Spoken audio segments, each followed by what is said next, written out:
A lot of people in their 50s and 60s have been asking me about downsizing and HOAs. So why not talk about it? If you're tired of mowing a lawn that your kids don't even play on anymore, or you got friends like this conversation just might be for you.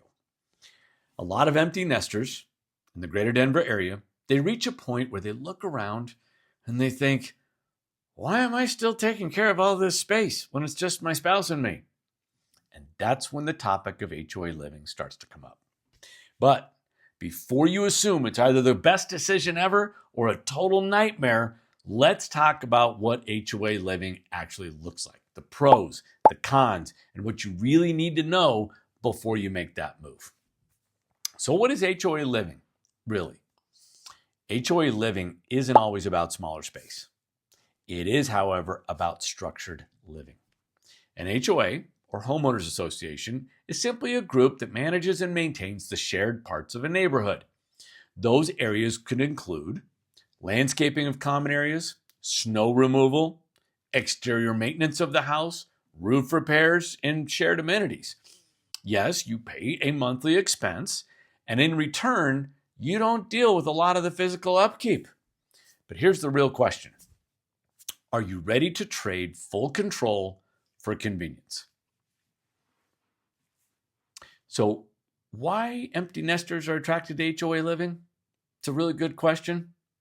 While some empty nesters might want a smaller house, most that are looking to downsize, they just want fewer responsibilities. That's all.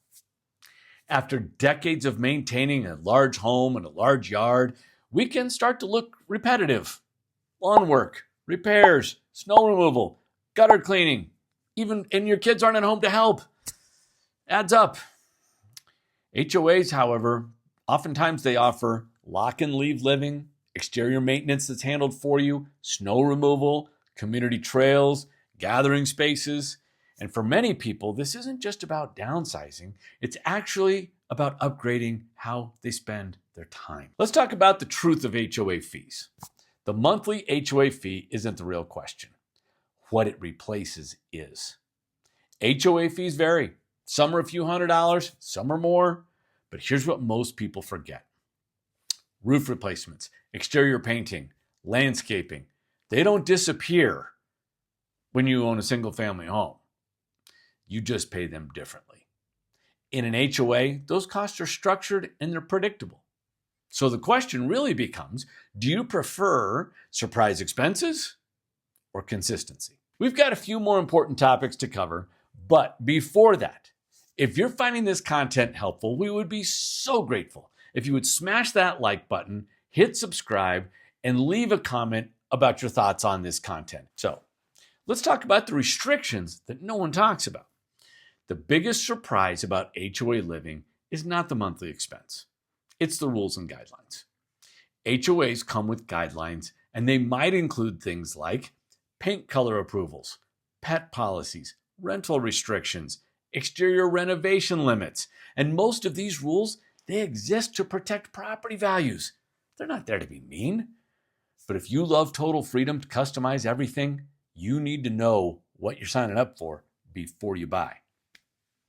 Now, not all HOAs are created equal. Nope. A good HOA protects your investment. A bad one creates stress.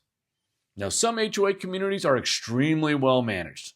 Others, they struggle financially or they lack proper planning. So before buying, it's really important that you look at, do they have savings or reserves set aside for repairs? Do they have a reserve study, and is it relatively recent? How well is the community maintained presently? How responsive is the management company? A healthy HOA, that supports your lifestyle. A poorly one, that complicates it. So let's talk about the emotional side of HOA living. The real fear about downsizing isn't space, it's identity. Many empty nesters, they worry that HOA living will feel like giving something up. Less control, less ownership, less independence. But what I see happen oftentimes is exactly the opposite. Once the maintenance pressure disappears, people feel lighter. They travel more. They reconnect because they have more time. They stop worrying about home repairs. And it doesn't feel smaller, it feels freer. So, how to know if HOA living is right for you? HOA living isn't right for everyone. But for the right person, it's life-changing. It tends to work out best if you're this person. You travel or plan to travel more frequently. You want predictable maintenance expenses. You're done managing large outdoor spaces. You value convenience over customization. Now, here's who it may not be good for. You love full creative control. You plan major renovations exterior-wise. You dislike structured communities. The goal isn't to shrink your life. It's to align your home with the next chapter of your life. Downsizing doesn't mean stepping back. It can actually mean stepping into something better. HOA living, well, it can give you freedom, predictability, community, and less day-to-day stress. But the key is choosing the right community, not just the right square footage. At the Perry Properties Group, well, we help empty nesters navigate this transition carefully, reviewing HOA documents, their financial health, the neighborhood culture, and long-term comfort. Because this decision isn't about less space. It's about more life, specifically your life. So if this intrigues you and you've got more questions,